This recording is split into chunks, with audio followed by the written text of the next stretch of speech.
Hello everyone, I hope सब अच्छे होंगे। तो लास्ट के लेक्चर्स में हमने डिफरेंशिएशन के रूल्स के बारे में पढ़ा था और उससे रिलेटेड हमने प्रॉब्लम्स किए थे, राइट। तो आज के इस हम लेक्चर में application of derivative, last last में हमने बताया लेक्चर 4 होगा वो। लेक्चर 4 में हमने डिफरेंशिएशन का रूल्स क्या है, मतलब डेरिवेटिव के रूल्स क्या है, उससे रिलेटेड प्रॉब्लम्स किए थे, राइट। आज के इस हम लेक्चर में एप्लीकेशन ऑफ डेरिवेटिव और एप्लीकेशन ऑफ डिफरेंशिएशन के बारे में स्टडी करेंगे, ठीक है। तो ये लेक्चर 4 हुआ, सॉरी ये लेक्चर 5 है, और इस लेक्चर 5 में हम एप्लीकेशन ऑफ डेरिवेटिव के बारे में स्टडी करेंगे, राइट। तो हेडिंग देंगे आप application of derivative, application of derivative, ठीक है। तो डेरिवेटिव का क्या एप्लीकेशन है, क्या यूजेज है, और इसका हमारा सिग्निफिकेंस क्या है फिजिक्स के प्रॉब्लम्स को करने के लिए, जो हमारे आईआईटी और नीट और 11th 12th और सीयूईटी के एग्जाम्स के लिए क्या इसका सिग्निफिकेंस है, वो सब हम यहाँ पे देखेंगे, राइट। तो एप्लीकेशन ऑफ डेरिवेटिव में फर्स्ट देखेंगे derivative as a rate of change, right. Derivative as a rate of change, तो हेडिंग यहाँ पे देंगे आप derivative as a rate of change, derivative as a rate of change, ठीक है। तो चेंज मतलब कुछ बच्चे बोल रहे थे कि सर आप थोड़ा कर्वी में नहीं लिखा करें, तो चेंज हो गया ये, ठीक है। ये तो derivative as a rate of change का क्या मतलब, जैसे suppose dy by d x लिखा, ठीक है। हो सकता है आज का मैं जो लेक्चर्स लूँ, इसका जो एप्लीकेशन करूं, वो आपको थोड़ा बहुत समझ में नहीं आए, क्योंकि ये सब चीजें जब हम फिजिक्स को थोड़ा बहुत लॉजिक हमारे पास आ जाती है, हमारा थोड़ा ब्रेन जो है मतलब वर्केबल हो जाता है, वर्केबल इन सेंस की लॉजिकल क्वेश्चन को अटेम्प्ट करने की जब इसको आदत हो जाती है, तो ये सब चीजें इजी हो जाता है, ठीक है। अभी हो सकता है आपको ये थोड़ी चीजें अपनी की मतलब फेमिलियर नहीं लगे, मतलब मैथमेटिकल फिजिक्स, क्योंकि ये रूट है फिजिक्स का, ठीक है। जब इसका हम अप्लीकेशन करेंगे तो ये सब चीजें धीरे धीरे धीरे धीरे आपको समझ आनी शुरू होगी, ठीक है ना। तो dy बाई डी इसको हम कैसे रीड क्या करते हैं, rate of change of y with respect to x, कैसे रीड करेंगे, rate of change of y with respect to x, ठीक है ना। जैसे आपने 9th क्लास में करंट के बारे में पढ़ा होगा, तो करंट क्या होता था, रेट ऑफ चेंज ऑफ मतलब flow of charge, rate of flow of charge, यही पढ़ा था आपने। तो हम करंट को क्या लिख से हैं, d q by d t, d q by d t. इसको क्या बोलते हैं, rate of flow of charge या rate of change of charge with respect to time. तो rate of flow of charge, इसी को हम क्या बोलते हैं, करंट। आपने वेलोसिटी के बारे में पढ़ा होगा, वेलोसिटी क्या होता है, डिस्प्लेसमेंट अपॉन टाइम, ठीक है, डिस्प्लेसमेंट अपॉन टाइम। इस वेलोसिटी को आप क्या लिखे, मान लीजिए सपोज पार्टिकल एक्स डायरेक्शन में मोशन कर रहा है, तो इसको v को हम क्या लिख सकते हैं, dx बाई डी टी। तो dx बाई डी टी का क्या मतलब, rate of change of x with respect to t और rate of change of position, yes और नो। इसको हम क्या लिखेंगे, rate of change of x with respect to time, with respect to time, इसी को हम क्या बोलते हैं, वेलोसिटी। यही तो वेलोसिटी है, ठीक है ना। एक्सेलरेशन क्या बोलते थे, रे d v by d t, change in velocity by time. इसको क्या बोलेंगे, rate of change of velocity with respect to time, the rate of change of velocity with respect to time. ये जो जितने सारे हम यहाँ पर टॉप जैसे हम डिफाइन कर रहे हैं, करंट, करंट के लिए आपको एक सेपरेट चैप्टर्स है, जैसे वेलोसिटी और एक्सेलरेशन, जैसे काइनेमेटिक्स हम पढ़ेंगे, वो आपके लिए सेपरेट चैप्टर्स है। तो जब ये सब चीजें आप आगे पढ़ेंगे तब इसकी क्या सिग्निफिकेंस है आपको समझ में आएगा। हो सकता है अभी थोड़ा आपको अटपटा लगे, फेमिलियर नहीं लगे, बट जस्ट आपको चीजें देखनी है कि हाँ ये चीजें हैं जो हमको आगे डिटेल में इसके बारे में स्टडी करनी है, ठीक है ना। तो फोर्स के बारे में क्या पढ़ा है आपने? तो फोर्स क्या होता है? Rate of change of momentum, DP by dt। Same चीज यहाँ पे लिखेंगे, rate of change of momentum. इस सारे के बारे में आपको डिटेल में पढ़नी है, फोर्स का एक अलग टॉपिक है आपके लिए, ठीक है ना। जैसे टॉर्क हो सकता है, टॉर्क का आप नाम नहीं सुने हो, तो टॉर्क को क्या बोलते हैं? Rate of change of angular momentum. हो सकता है आपने नाम नहीं सुना हो, बट आप पढ़ेंगे, जब रोटेशनल मोशन पढ़ेंगे तो टॉर्क के बारे में पढ़ेंगे। तो इसे घबराना नहीं है कि सर समझ में नहीं आ रहा है, जस्ट जो चीजें हैं उसको आप एक बार जस्ट गो थ्रू हो जाइए कि हाँ ये चीजें हमको आगे पढ़नी है। The rate of change of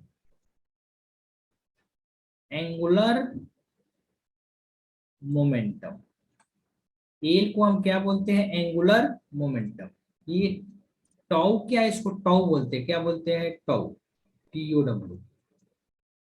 tau क्या है? ये टॉर्क, इसको हम टॉर्क, व्हाट इज टॉर्क, ये सब चीजें हम पढ़ेंगे, ठीक है ना। अब आप क्या लिख सकते हैं?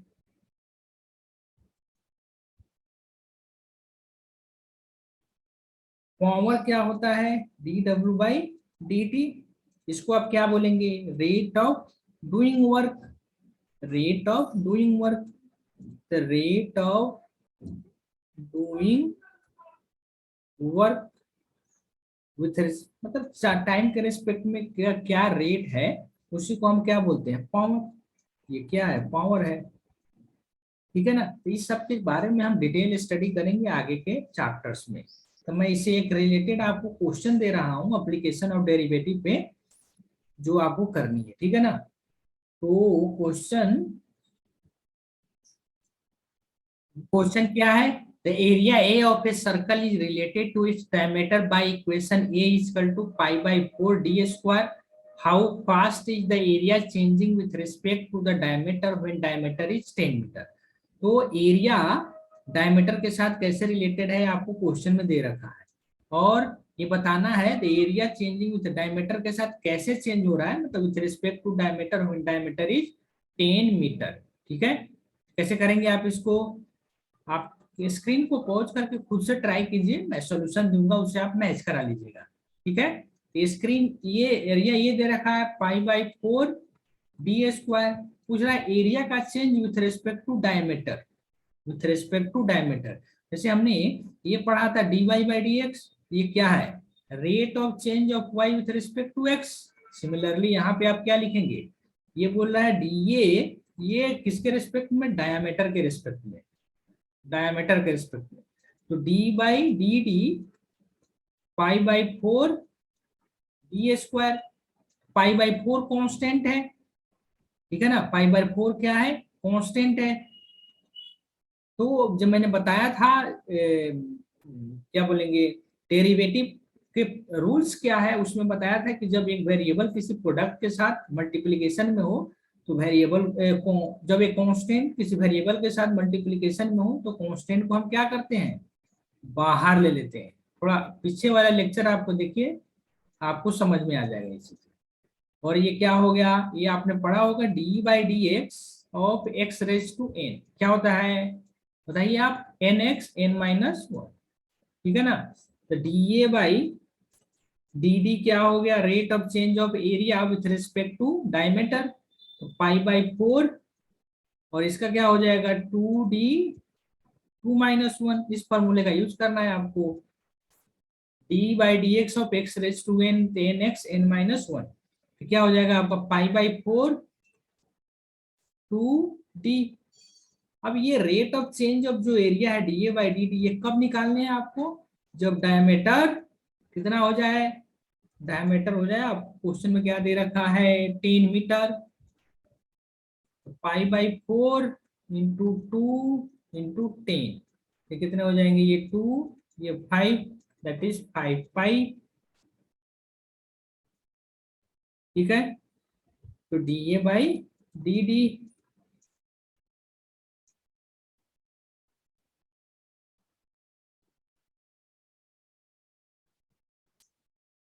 Respect to diameter, right. तो एरिया दे रखा है, उसके डीए बाई डी डी निकाला, डीए बाई डी डी मतलब rate of change of area निकाला, डायमीटर दे रखा है, the rate of change of area with respect to diameter हमने निकाल लिया है। ठीक है, ये सब चीजें हैं कि हम डेरिवेटिव का कैसे यूज करेंगे। नाउ हमको हमारा इसमें जो नेक्स्ट टॉपिक होगा maxima and minima, maxima and minima, तो हेडिंग आप देंगे मैक्सिमा एंड मिनिमा,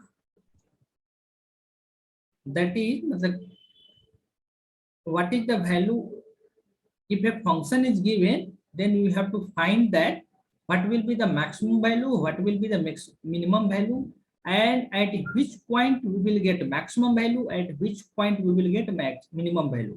तो मैक्सिमम मिनिमम में हम देखेंगे इसके रूल्स क्या है, किसी भी फंक्शंस का मैक्सिमा होने का और मिनिमा होने का क्या क्राइटेरिया है, क्या लॉजिक है, कौन से बेसिस पे हम डिसाइड करेंगे कि इस फंक्शन का इस पॉइंट पे मैक्सिमम वैल्यू होगा और मिनिमम वैल्यू होगा। ठीक है, तो मैं ग्राफ से स्टार्ट करूंगा, ग्राफ से बताऊंगा आपको कि किसी भी फंक्शन का मैक्सिमम मिनिमम निकालने का लॉजिक क्या है। जैसे मान लीजिए हमको y equal to f x एक कर्व दिया है, y equal to f x, random मैं ले रहा हूँ, ऐसा कुछ स्पेसिफिक एग्जांपल नहीं ले रहा हूँ। ठीक है, क्योंकि एग्जांपल से मैं समझाऊंगा तो आपको अच्छे से और समझ में आएगा। सपोज एक मैंने लिया y equal to f x, y है एक फंक्शन है जो x पे डिपेंड कर रहा है और उसका ग्राफ कुछ ऐसे है। थोड़ा मैं इसको ऊपर ले लेता हूँ, क्योंकि मान लीजिए एक फंक्शन है, उसका ग्राफ कुछ ऐसे दे रखा है। ठीक, तो इस फंक्शन की जो मैक्सिमम वैल्यू है यहाँ पे है, मान लीजिए x1 पॉइंट है और मिनिमम वैल्यू जो है यहाँ पे है x2, मैक्सिमम वैल्यू x1 पे और मिनिमम वैल्यू x2 पे। तो मैं पूछूं x1 और x2 पे जो टेंजेंट है, जो टेंजेंट है उसके स्लोप का वैल्यू कितना है, उसके स्लोप का वैल्यू कितना है। तो ये पॉइंट है मैक्सिमा का, ये पॉइंट है मिनिमा का। तो x1 और x2 पे मैं पूछूं टेंजेंट, मतलब ये है x1 पे टेंजेंट, ये है x2 पे टेंजेंट, ये है, मतलब ये पैरेलल टू x एक्सिस है। और मैंने बताया था what is the geometrical meaning of y by slope of y by x curve. तो y बाई x कर्व अगर दे रखा है मतलब, तो उसके स्लोप का क्या मतलब होता है, फिजिकली वो क्या रिप्रेजेंट करता है। ठीक है, इसके स्लोप अगर मान लीजिए पॉइंट P है, ये Q है, इसका स्लोप का मतलब dy by d x at P और डी Q पे dy by d x at Q। ये स्लोप जो है ये मतलब ये जो टेंजेंट है यहाँ पे पैरेलल टू एक्स एक्सिस है, पैरेलल टू एक्स एक्सिस है, तो एक्स एक्सिस के साथ ये कितना एंगल बना रहा है, ये मेरा एक्स एक्सिस है, एक लाइन इसी के अलोंग है, ये एक्स एक्सिस और एक लाइन इसी के अलोंग है, तो 0 degree, yes sir no, 0 degree. तो एक लाइन जो पैरेलल टू एक्स एक्सिस है वो उसका स्लोप कितना होता है, slope that is tan theta, और थीटा यहाँ पे 0 है क्योंकि ये हॉरिजॉन्टल के साथ 0 डिग्री बना रहा है, हॉरिजॉन्टल के पैरेलल है, तो कितना आ गया 0। सेम हम क्यू के लिए भी बोल सकते हैं। तो जो फंक्शन का मैक्सिमम वैल्यू मुझे मिल रहा था x1 पे और मिनिमम वैल्यू x2 पे, इन दोनों पॉइंट्स पे स्लोप की जो वैल्यू है वो क्या मिल रहा है, 0। डीवाई बाई डी एक्स क्या रिप्रेजेंट करता है, स्लोप को। y वर्सेस अगर x ग्राफ हो तो डीवाई बाई डी एक्स का क्या रिप्रेजेंट करता है, स्लोप को। और ये मैक्सिमा पे भी है और मिनिमा पे भी स्लोप की वैल्यू 0 है। ठीक है, तो हम एक चीज बोल सकते हैं, फॉर मैक्सिमा, मैक्सिमा मान लीजिए पॉइंट ए है, for maxima and minima value of slope और dy by d x of y versus x curve, और मैक्सिमा के लिए भी और मिनिमा के लिए, दोनों के लिए यहाँ पे कंडीशन सेम है, मैक्सिमा के लिए भी और मिनिमा के लिए। तो वैल्यू ऑफ स्लोप और dy by d x of y versus x curve should be should be zero. और आई थिंक आप देख भी सकते हैं यहाँ पे जो टेंजेंट है पी पॉइंट पे ये हॉरिजॉन्टल है, क्यू पॉइंट पे भी हॉरिजॉन्टल है, तो dy बाई डी एक्स क्या हो गया, जीरो। तो that is dy by d x. Problems करेंगे तो ये चीजें और समझ में आएगी, बट अभी थियरी में डिस्कस करते हैं। ठीक, नेक्स्ट आप देखेंगे कि अब तो मैक्सिमा के लिए भी dy by d x zero है और मिनिमा के लिए भी dy by d x zero है। तो आइडेंटिफाई कैसे कैसे करेंगे, ये मैक्सिमम पॉइंट है और ये मिनिमम पॉइंट है। तो आप मैक्सिमम पॉइंट पर देखिए, ये मेरा मैक्सिमा था, suppose this is x1, this is x2। तो x1 के जस्ट बिफोर जो टेंजेंट है कुछ ऐसे है, और x1 के जस्ट आफ्टर जो टेंजेंट है कुछ ऐसे है। तो मैं जस्ट बिफोर का स्लोप देखूं तो ये हुआ थीटा 1, और जस्ट आफ्टर का स्लोप ये है थीटा 2। ठीक है ना। तो थीटा 1 लेस देन 90 है, थीटा 2 ग्रेटर देन 90 है। मतलब जस्ट बिफोर स्लोप जो है पॉजिटिव है, जस्ट आफ्टर स्लोप जो है निगेटिव है। मतलब रे dy बाई डी एक्स ही है ना ये स्लोप, मतलब dy by d x just before और dy by d x just after. Just after less than zero और just before greater than zero. Y greater than y less than, because और just before point, मतलब p के मान लीजिए P point के पहले वाला जो पॉइंट है जस्ट बिफोर, उसका जो स्लोप की वैल्यू है थीटा की वैल्यू है वो लेस देन 90 है, तो tan theta greater than zero मिलेगा। बट की पॉइंट पे, इस पॉइंट पे स्लोप का जो वैल्यू है लेस देन जीरो है, थीटा ग्रेटर देन 90 है। ठीक है। तो मैं बोलूं rate of change of dy by d x क्या है, dy by d x slope को ही रिप्रेजेंट करता है ना। Rate of change of dy by dx, that is d by dx of d by dx और dy by dx। तो dy by dx का rate of change क्या है, final minus initial करेंगे तो यहाँ तो नेगेटिव है, यहाँ पॉजिटिव है। तो नेगेटिव माइनस पॉजिटिव करेंगे तो नेगेटिव मिलेगा, that is great less than zero. इसको आप ऐसे भी लिख सकते हैं d2y by d x square, this is less than zero. ये इसको रीड कैसे करते हैं, rate of change of dy by d x with respect to x। इसको आप ऐसे बोलेंगे रेट ऑफ,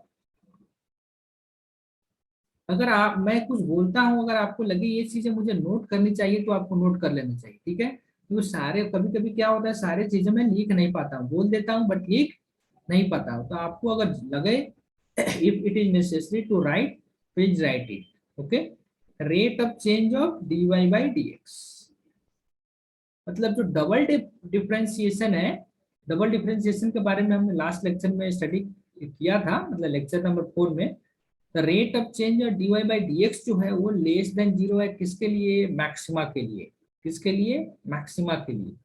तो आप यहाँ पे लिख सकते हैं और maxima that is maxima point, मतलब किस पॉइंट पे मैक्सिमम मिल रहा है, किस पॉइंट पे मिनिमम मिल रहा है। फर्स्ट डेरिवेटिव तो जीरो होना ही चाहिए, and second derivative at that point should be less than zero, should be less than zero उस पॉइंट पे। तो उस पॉइंट पे मैं बोलूं तो सेकेंड, तो डबल डेरिवेटिव की जो वैल्यू है वो लेस देन जीरो होना चाहिए। ठीक है, ये मैक्सिमा के लिए कंडीशन आ गया। और मिनिमा के लिए पॉइंट पे देखेंगे आप, मिनिमम पॉइंट पे देखिए, ये मिनिमा का पॉइंट है। तो जस्ट बिफोर स्लोप ये है, जस्ट आफ्टर स्लोप ये है। तो जस्ट आफ्टर अगर स्लोप देख रहे हैं थीटा, और जस्ट बिफोर अगर स्लोप मैं देख रहा हूं अल्फा, तो just theta is less than pi by two and alpha is greater than pi by two. Rate of change of dy by d x, मतलब बाद वाला dy by d x and पहले minus of पहले वाला dy by d x. यहाँ positive आएगा negative आएगा, positive आएगा या निगेटिव आएगा, तो बाद वाला यहाँ पे पॉजिटिव है क्योंकि थीटा लेस देन 90 है, माइनस ये शुरू वाला लेस देन जीरो है, नेगेटिव है क्योंकि थीटा ग्रेटर देन 90 है, plus minus of minus plus, तो क्या हो जाएगा overall rate of change of dy by d x positive. Rate of change of dy by dx क्या हो जाएगी, पॉजिटिव। तो आप क्या लिखेंगे, for minima dy by dx of dy by dx, that is rate of change of dy by dx with respect to x, ये dy by dx है, rate of change of dy by dx, ये क्या हो रहा है rate of change, ये less than या greater than zero है, मिनिमम पॉइंट पे ग्रेटर देन जीरो। क्यों ग्रेटर देन जीरो, क्योंकि स्लोप बाद में पॉजिटिव है और शुरू में नेगेटिव है। तो फाइनल माइनस इनिशियल करेंगे तो that is tan theta minus tan alpha, तो क्या मिलने वाला मुझे, ग्रेटर देन जीरो। तो फॉर मिनिमा कंडीशन क्या हो गया, फर्स्ट डेरिवेटिव तो जीरो होना ही चाहिए और second derivative greater than zero, second derivative greater than zero. तो इसको आप याद रखेंगे, मिनिमा के लिए क्या कंडीशन, मैक्सिमा के लिए क्या कंडीशन, मिनिमा के लिए condition second derivative greater than zero, और मैक्सिमा के लिए जो हमारा कंडीशन है second derivative less than zero. ठीक है, तो आई होप आपको समझ में आया होगा कंडीशन ऑफ मैक्सिमा क्या है, कंडीशन ऑफ मिनिमा क्या है। तो इससे रिलेटेड अभी हम प्रॉब्लम्स करेंगे दो तीन, तब ये क्लियर होगा। ठीक है, तो मैं आपको प्रॉब्लम देता हूँ, स्क्रीन पॉज करके आप इसको ट्राई कीजिए। ऐसा नहीं कि मैं सोल्यूशन दी तो कॉपी पेस्ट कीजिए, नहीं ऐसा नहीं, क्योंकि अल्टीमेटली एग्जाम आपको देना है, आपको प्रिपेयर होना है, खुद को प्रिपेयर करना है एग्जाम के लिए। तो आप जस्ट कॉपी पेस्ट करेंगे तो आप चीजों को एग्जाम में नहीं हैंडल कर पाएंगे। ऐसे तो अभी समझ में आ जाएगी कि हाँ ये चीजें हैं, सर ने बता दिया। ठीक है, तो आई होप आपको समझ में आ रहा होगा मैं क्या बोल रहा हूँ। ठीक है, तो ये क्वेश्चन ये है, particles position as a function of time is given as x equal to 5t square minus 9t plus 3, find out the maximum value of position coordinate, also plot the graph. तो maximum value of position coordinate बताना है, x का maximum value कितना हो सकता है। ठीक है, तो आप ट्राई कीजिए स्क्रीन पॉज करके, मैं इसका सोल्यूशन दे दूंगा। तो पोजीशन जो है किस पे डिपेंड कर रहा है, टाइम पे। पोजीशन जो है यहाँ पे किस पे डिपेंड कर रहा है, टाइम पे। तो सोल्यूशन में क्या लिखेंगे आप, x equal to 5t square minus 9t plus 3, maximum value पूछा है पोजीशन का, find out the maximum value of position. तो मैक्सिमम मिनिमा के लिए तो फर्स्ट क्राइटेरिया एक ही है, मैक्सिमम मिनिमा के लिए जो फर्स्ट कंडीशन है वो क्या एक ही है, dy by d x equal to zero. तो फर्स्ट हम क्या निकालेंगे यहाँ पे, dx बाई डी टी। क्यों, क्योंकि x जो है यहाँ t पे डिपेंड कर रहा है, x जो है t पे डिपेंड कर रहा है, तो dx बाई डी टी निकालिए आप पहले। तो dx by d T that is d by d T of 5t square, क्या था 5t square minus 9t plus 3, minus 9t plus 3। ठीक है, तो ये डिफरेंशिएशन है, बहुत सारे चीजों का सम है। तो हमने क्या रूल पढ़ा था डिफरेंशिएशन में, जब सम के फॉर्म में हो तो उसका हम अलग अलग डिफरेंशिएशन निकाल सकते हैं, है कि नहीं, यस। तो अब हमने 5 यहाँ पे कांस्टेंट है, बाहर ले लिया, तो D T square by d T, minus 9 constant है, बाहर ले लिया, D T by d T, और ये कांस्टेंट है, तो कांस्टेंट का डिफरेंशिएशन हमने क्या बता रखा है, जीरो, जीरो तो लिख दिया। अब टी स्क्वायर डी टी, तो क्या लिखेंगे आप, 2t 2 माइनस 1, जैसे d by d x x raise to n था, वही सेम फॉर्मूला यहाँ भी यूज करना है आपको। 9 D T by d T क्या हो गया 1, 9 बचा, ये कितना होगा 10 टी रेज टू 2 माइनस 1, तो 1 हो गया, minus 9 D x by d t. तो dx बाई डी टी को क्या करना है, मैक्सिमा मिनिमा के लिए जीरो, और मैक्सिमा और मिनिमा के लिए भी अगर फंक्शन की मैक्सिमम वैल्यू बोल रहा है तो ऑब्वियसली मैक्सिमम वैल्यू होगी। तो dx by d t equal to zero, that is 10t minus 9 equal to 0। तो t इजकल टू क्या हो गया 9/10। 9/10 का क्या मतलब, that is t equal to 0.9। मतलब 0.9 पे इसकी क्या मिलेगी, मैक्सिमम वैल्यू या मिनिमम वैल्यू, वो चेक करना पड़ेगा आपको। ठीक है, अब डबल डिफरेंशिएशन करते हैं इसको, d2x/dt², d2x/dt², तो d/dx तो dx/dt हमने निकाला है 10t माइनस 9, तो d/dx of 10t minus of 9, तो क्या हो गया d/dx सम के फॉर्म में है तो अलग अलग आप लिख सकते हैं, d9/dx, 10 कांस्टेंट है बाहर ले लिया, dt/dx एक कांस्टेंट है तो कांस्टेंट का डिफरेंशिएशन क्या होता है 0, del2x/del t²। तो आप क्या लिख सकते हैं, तो ये dt/dx क्या हो गया, dt/dx, ये dt के रिस्पेक्ट में हमने किया है ना, सॉरी मैं ये डिफरेंशिएशन dt के रिस्पेक्ट में कर रहा हूं, अगर कुछ dx/dt,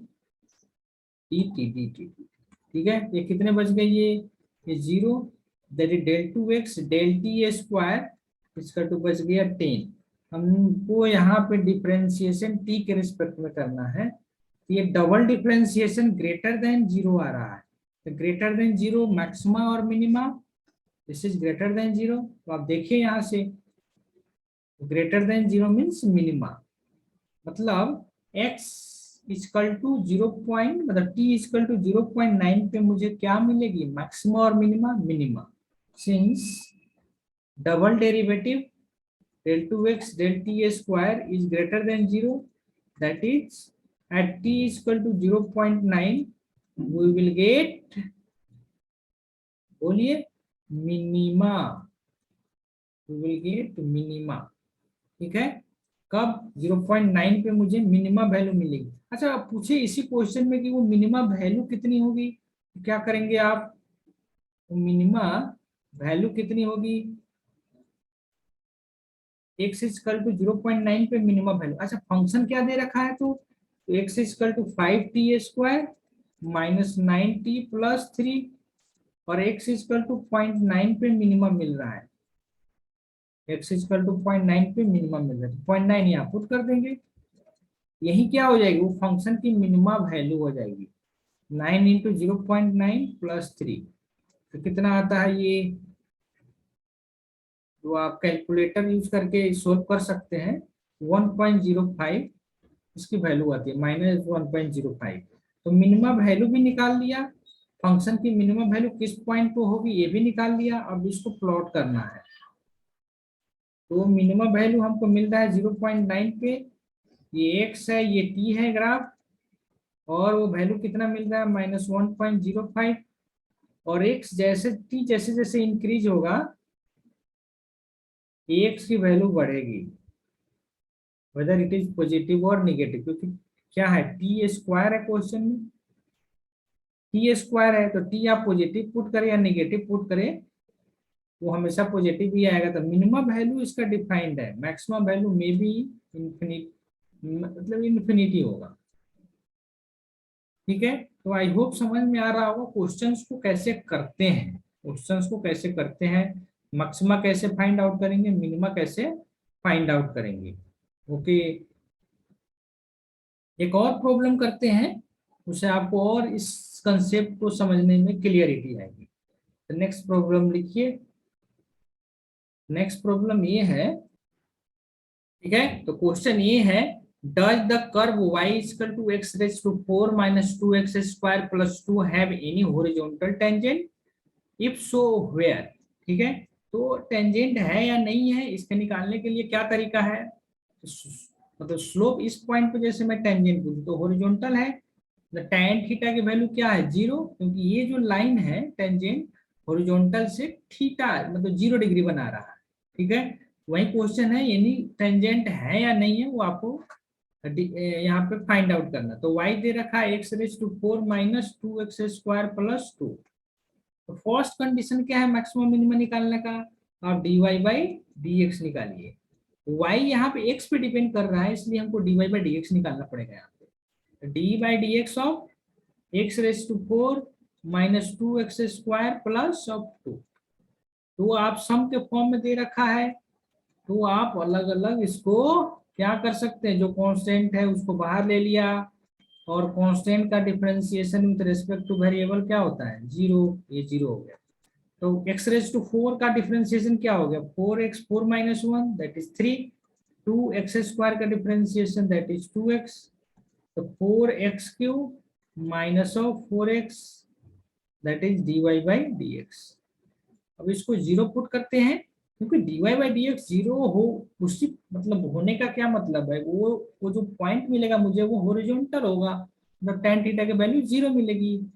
तो dy बाई डी एक्स आप जीरो पुट करेंगे, तो फॉर लिख देंगे for horizontal tangent, horizontal tangent dy by d x should be zero.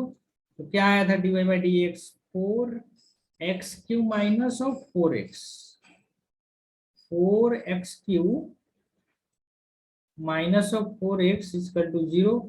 तो 4x हमने बाहर ले लिया, ये क्या बच गया, x square minus of 1 equal to zero. तो क्या क्या आएगा, इधर ये जीरो होगा या ये जीरो होगा, x इक्वल टू जीरो एक सोल्यूशन, दूसरा क्या x square minus 1 equal to zero. X को हम क्या लिख सकते हैं, x square equal to 1 that is x equal to plus minus 1। ठीक है, तो तीन सोल्यूशन मिला, x equal to zero, x equal to plus minus 1। तो एक्स आ गया हमारा zero plus minus 1 plus minus, sorry x equal to zero plus minus 1। ठीक है, मतलब तीन पॉइंट्स मिले जहां पे टेंजेंट की वैल्यू जीरो होगी। ठीक है, अब x equal to zero put कीजिए, x इक्वल टू जीरो जब इक्वेशन में पुट करेंगे तो क्या वैल्यू मिलेगी 2, और x इक्वल टू 1 पे तो 1 minus 2 plus 1 that is 1 minus 2, 1 मतलब वैल्यू कम हो रही है वहां पे, तो x इक्वल टू 0 पे वैल्यू ज्यादा है, x इक्वल टू, हो सकता है ये ग्राफ आपको समझ में नहीं आए, maybe because you are not familiar with how to trace the graph, और जस्ट ट्राई कीजिए आप समझने का। एक्स इक्वल टू जीरो पे वैल्यू 2 है, एक्स इक्वल टू 1 पे वैल्यू 1 है, और यहाँ पे टेंजेंट है, तो ये कर्व जो होगा कुछ ऐसे होगा, क्योंकि इस पॉइंट पे tangent horizontal, x equal to 1 पे और x इक्वल टू माइनस 1 पे वैल्यू सेम है, और यहाँ पे x इक्वल टू 1 और माइनस 1 पे हॉरिजॉन्टल टेंजेंट है, ये टेंजेंट भी ड्रॉ कर दिया, और वैल्यू यहाँ पे कितनी मिल रही है मुझे 1, यहाँ पे वैल्यू कितनी है 2, ये y हमारा y है, ये x है, जब x 0 है तो वैल्यू 2, जब x 1 और माइनस 1 है तो वैल्यू कितना है 1 के बराबर, और x ग्रेटर देन 1 और 2 के लिए आप चेक कर सकते हैं, इसकी वैल्यू पॉजिटिव ही है, इसकी वैल्यू क्या है, पॉजिटिव ही है। ठीक है, यहाँ पे हमने मैक्सिमा मिनिमा के बारे में बेसिक नॉलेज लिया, उसके कंडीशंस क्या होती है, थोड़े बहुत प्रॉब्लम्स किए और ट्राई किए समझने का। ठीक है, फिर भी अगर आपको समझ में नहीं आ रहा है तो आप कमेंट करके बताइए, हम इस पे और ज़्यादा से ज़्यादा प्रॉब्लम्स लेके आपको समझाने की कोशिश करेंगे। ठीक है, अगर लेक्चर आपको समझ में आ रहा है, बेनिफिट कर रहा है, अगर आपको लग रहा है कि ये हमारे आईटी और एग्जाम, नीट के एग्जाम, 11-12 के फिजिक्स के प्रॉब्लम्स को सोल्व करने में हेल्प करेगा, तो आप इस चैनल को सब्सक्राइब कीजिए, अपने फ्रेंड के साथ इसको शेयर करिए। ठीक है, यही आपसे रिक्वेस्ट है। अगर आप जस्ट अगर लेक्चर समझ में आ रहा है तो कमेंट करके बताएं। ठीक है, तो मिलते हैं नेक्स्ट लेक्चर में, और नेक्स्ट लेक्चर में हम इंटीग्रेशन के बारे में स्टडी करेंगे। इंटीग्रेशन क्या है, तो अभी बेसिक मैथ्स खत्म करेंगे तब हम फिजिक्स में एंटर करेंगे, फिजिक्स के क्या जो टॉपिक्स हैं वो हम यहाँ पे 1 बाय 1 करके, अभी थोड़े दिनों हमको बेसिक मैथ्स के बारे में ये स्टडी करनी पड़ेगी। ठीक है, बेसिक मैथ पढ़ेंगे, एरर वगैरह पढ़ लेंगे, वर्नियर कैलिपर पढ़ेंगे, स्क्रू गेज वगैरह पढ़ लेंगे, तब हम फिजिक्स के ओरिजिनल टॉपिक्स में एंटर करेंगे। ठीक है, तो आशा करता हूँ आप लोगों को समझ में आ रहा होगा, समझ में आ रहा है तो वो चैनल को सब्सक्राइब करें, अपने दोस्तों के साथ शेयर करें। ठीक है। Thank you very much for watching this video.